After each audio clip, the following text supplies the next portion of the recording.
ओम नमः शिवाय। सिंह राशि, अब ग्रह आपकी पहचान, आपकी इमेज, आपके खर्च, आपके संबंधों का हिसाब किताब खोलने वाले हैं। जिस कॉन्फिडेंस को आप अपनी ताकत मानते थे, वही अब भीतर से सवाल उठ सकता है। जिस इनकम या फिर नेटवर्क को आप स्टेबल समझ रहे थे, वही कैलकुलेशन बदल सकती है। जिस रिलेशन में आप अट्रैक्शन समझ रहे थे, वहां अचानक दूरी या फिर सच्चाई सामने आ सकती है। और जिस हिडन टेंशन को आप दबाकर चल रहे थे, वहां से शनि कहेंगे अब सच देखो, बचकर मत निकलो। क्यों मैं ऐसा क्यों कह रहा हूं? क्योंकि 15 जुलाई से 30 जुलाई के बीच सिंह राशि पूरा खेल बदलने वाला है। आपने थंबनेल में भी ये देखा होगा, पढ़ा होगा। क्योंकि गुरु अस्त है, बुध अस्त है, बुध वक्री भी है, शनि भी वक्री है, शुक्र केतु का संबंध बना हुआ है आपकी ही राशि में। तो अब ऐसी स्थिति में 15 जुलाई से लेकर के 30 जुलाई तक का समय सिंह राशि वालों के लिए बहुत महत्वपूर्ण है। क्योंकि शुक्र केतु की युति आपकी ही राशि में बन रही है। बुध वक्री अस्त होकर आपके लाभ भाव को प्रभावित कर रहे हैं, लाभ को, आपके प्रॉफिट को। गुरु अस्त होकर द्वादशस्थ है, यानी कि आपके खर्चे के भाव में है। अब 16 जुलाई से सूर्य भी द्वादशस्थ हो जाएंगे। 27 जुलाई से शनि वक्री होकर आपके अष्टम भाव में बड़ा कार्मिक करेक्शन शुरू करेंगे। अब मैं इन सब कैलकुलेशन, अब इनका कैलकुलेशन करते हैं, क्योंकि ग्रह की स्थिति आप समझ गए। अब होगा क्या ये समझिए। होगा ये कि सिंह राशि से शुक्र, सिंह राशि में शुक्र केतु का जो संबंध है, पहला भाव, पहले आपकी ही राशि, यानी कि आपका शरीर, आपकी पर्सनालिटी, आपका इमेज, आपका कॉन्फिडेंस, आपकी पहचान, डिसीजन मेकिंग और दुनिया के सामने आपका प्रभाव। शुक्र यहां आकर्षण, चार्म, पॉपुलैरिटी, स्टाइल, रिलेशनशिप और कंफर्ट देना चाहता है। लेकिन केतु उसी जगह बैठकर पूछता है, आप जो दिख रहे हैं, क्या आप सच में वही हैं? क्योंकि वो कॉन्फ्लिक्ट कर देता है केतु और शुक्र के बीच में, वो बात बनती नहीं है। तो चीजें आपको लगेंगी, लेकिन इन 15 दिन की पहली परीक्षा तो यही है। सिंह राशि वालों को इस समय बाहर से लोग नोटिस करेंगे, लेकिन अंदर से एक अलग बेचैनी चल सकती है। कभी लगेगा सब ठीक है, फिर अचानक लगेगा कुछ मिसिंग है। कभी रिलेशन में अट्रैक्शन बढ़ेगा, फिर अचानक मन हटेगा। कभी इमेज बनाने का मन करेगा, फिर लगेगा दिखावे से क्या फायदा। ये शुक्र केतु का राशि में जब बैठते हैं तो व्यक्ति को ग्लैमर भी देते हैं और डिटैचमेंट भी देते हैं। इसलिए इस समय आपका व्यक्तित्व मैग्नेटिक हो सकता है सिंह राशि, लेकिन मन स्थिर नहीं रहेगा। लोग आपकी तरफ आकर्षित होंगे, पर आप खुद तय नहीं कर पाएंगे कि किसे पास रखना है और किससे दूरी बनानी है। यह शुक्र केतु की बात हो गई। क्योंकि शुक्र और केतु आपकी राशि में बैठे हैं, इसलिए सबसे पहले इसी का कैलकुलेशन मैंने किया। अब आते हैं बुध पर। बुध क्यों? आपकी सोर्स ऑफ इनकम के ग्रह बुध हैं। सोर्स ऑफ इनकम, नेटवर्क का ग्रह, लाभेश है ये। लाभ, नेटवर्क, बड़े लोग, बड़े लक्ष्य, सोशल सर्कल, क्लाइंट्स और एल्डर सिबलिंग्स का भाव है ये। बुध सिंह राशि के लिए द्वितीयेश भी हैं। द्वितीय भाव को समझना जरूरी है। यह धन भी है, बुध धन से जुड़े हुए ग्रह है, बुध वाणी से जुड़े हुए ग्रह है, बुध सेविंग से जुड़े हुए ग्रह है, ये इनकम से जुड़ा हुआ ग्रह है, ये आपके बैंक अकाउंट से आपके जुड़ा हुआ ग्रह है। लेकिन यही बुध वक्री और अस्त हैं, इसलिए इस समय इनकम कैलकुलेशन में कंफ्यूजन हो सकता है। पुराना पेमेंट अटक सकता है या वापस चर्चा में आ सकता है। पुराना कोई क्लाइंट है, पुराना मित्र है, पुराना सीनियर या पुराना नेटवर्क कॉन्टैक्ट फिर सामने आ सकता है। लाभ का मौका दिखेगा, लेकिन उसमें हिडन कंडीशन भी हो सकती है, यह भी आपको ध्यान रखना है। इसलिए 15 से लेकर के 24 तक, जब तक बुध वक्री और अस्त है, तब तक सिंह राशि वालों को पैसा, payment, commitment, business deal, client call और नेटवर्क से जुड़े फैसले बहुत सोच कर लेने होंगे। किसी की मीठी बात में आकर बड़ा फाइनेंशियल डिसीजन मत लीजिए। जो लाभ दिख रहा है पहले उसका हिसाब रखिए। अब बात गुरु की कर लेते हैं, क्योंकि गुरु आपके लिए क्या है? गुरु आपके लिए पंचमेश है और द्वादशस्थ है और अष्टमेश होकर के भी द्वादशस्थ हैं। यानी कि सिंह राशि वालों के लिए गुरु द्वादशस्थ है। लेकिन खर्च का भाव है, ये आइसोलेशन का भाव है, ये नींद का भाव है, ये फॉरेन कनेक्शन का भाव है, ये हॉस्पिटल टाइप मैटर का भाव है, ये स्पिरिचुअल रिट्रेट का भाव है, डोनेशन का भाव है, ये हिडन प्लानिंग का भाव है। गुरु यहाँ उच्च होकर spiritual protection, foreign connection, inner wisdom और पीछे से मदद दे सकते हैं।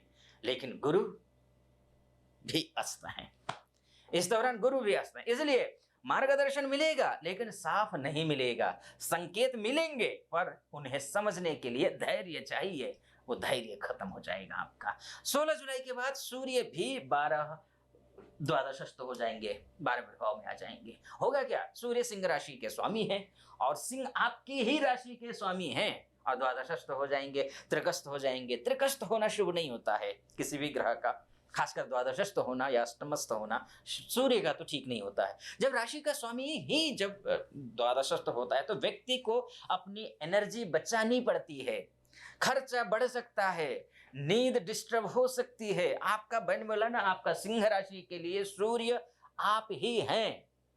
अकेलापन महसूस हो सकता है, विदेश या फिर दूर स्थान से जुड़ी बात सक्रिय हो सकती है और कभी कभी मन कहता है मुझे थोड़ी दूरी चाहिए, लेकिन ये कमजोरी का समय नहीं है।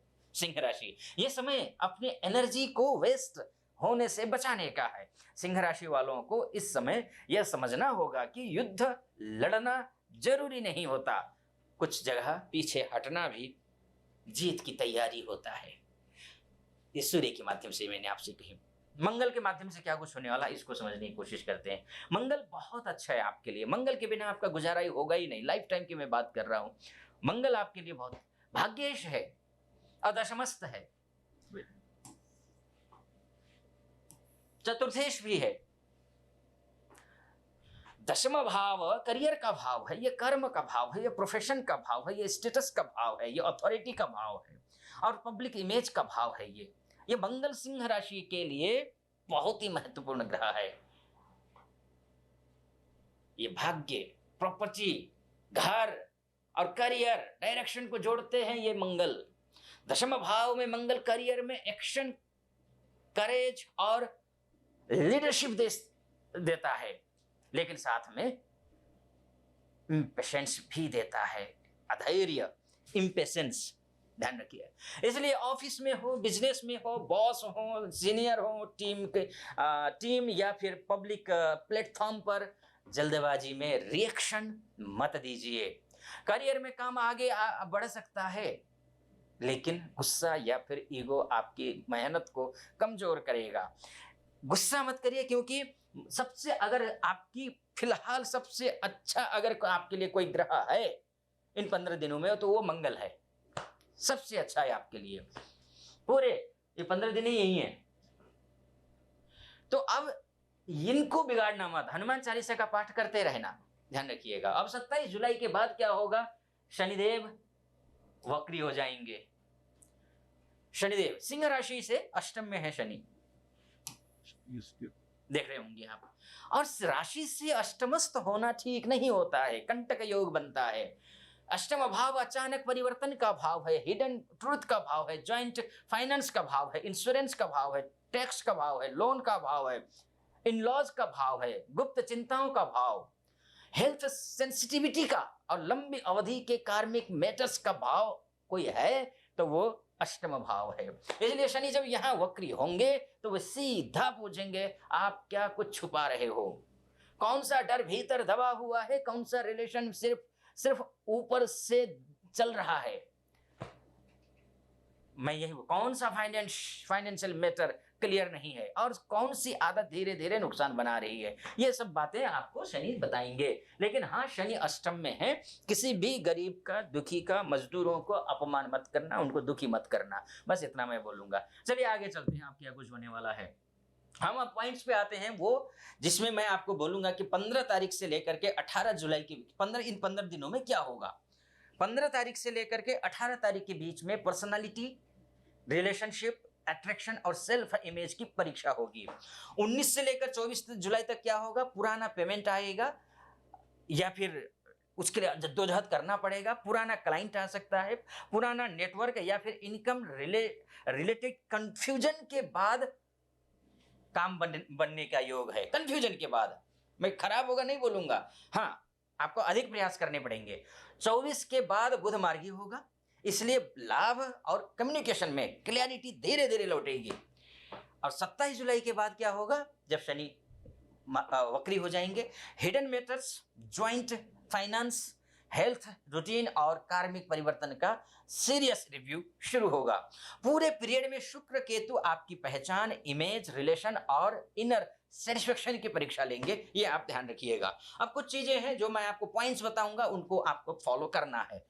और हाँ, फॉलो करने से पहले एक बात जरूर मैं कहना चाहूंगा आपको, अगर मुझसे आप बात करना चाहते हैं, देखिए कुंडली में तो ये तो सबके लिए है, जितने भी सिंह राशि वालों के लिए, लेकिन आपकी कुंडली अपनी है, वो आपका डीएनए होता है। अब आपने कुंडली दिखाना चाहते हैं मुझसे, तो आप नीचे नंबर है, उस नंबर पे कॉल कीजिए, व्हाट्सएप कीजिए। आप देश में है, विदेश में है, महिला है, पुरुष है, कोई भी है, आप मुझसे कांटेक्ट कर सकते हैं। तो मैं स्वयं आपकी कुंडली का विश्लेषण करूंगा। एक तो ये है, दूसरी बात ये कि अगर यहाँ तक पहुंच गए हैं तो चैनल को सब्सक्राइब करना मत भूलिए, फॉलो करना मत भूलिए, और लाइक, शेयर और कमेंट बॉक्स में हर हर महादेव अवश्य लिख दीजिएगा। चलिए कुछ पॉइंट्स मैं आपको बताऊंगा, उनको फॉलो कीजिएगा। इस समय 15 दिन में दिखावे से बचिए, जो आप हैं वही रहिए। इमेज बनाने के चक्कर में मन की शांति खराब मत करिए। दूसरा पॉइंट, पैसे और लाभ से जुड़े मामलों में आपको रिटेन क्लैरिटी रखिए। पुराना पेमेंट है, क्लाइंट डील है, कमीशन है या फिर पार्टनरशिप इनकम या फिर नेटवर्क प्रॉमिस को 2 बार चेक जरूर करिए। तीसरा पॉइंट, रिलेशनशिप में अट्रैक्शन और ट्रूथ को अलग अलग पहचानिए। शुक्र केतु आपकी राशि में है, इसलिए किसी के प्रति अचानक खिंचाव भी हो सकता है और अचानक दूरी भी हो सकती है। चौथा पॉइंट, खर्च और नींद पर ध्यान दीजिए। सूर्य और गुरु 12वें स्थान में है, तो आपको खर्च पर कंट्रोल करना होगा। बस ओवर थिंकिंग मत करिए, बाकी ईश्वर आप पर कृपा बनाए रखे, मेरी ऐसी शुभकामना। फिलहाल अनुमति दीजिए। हर हर महादेव।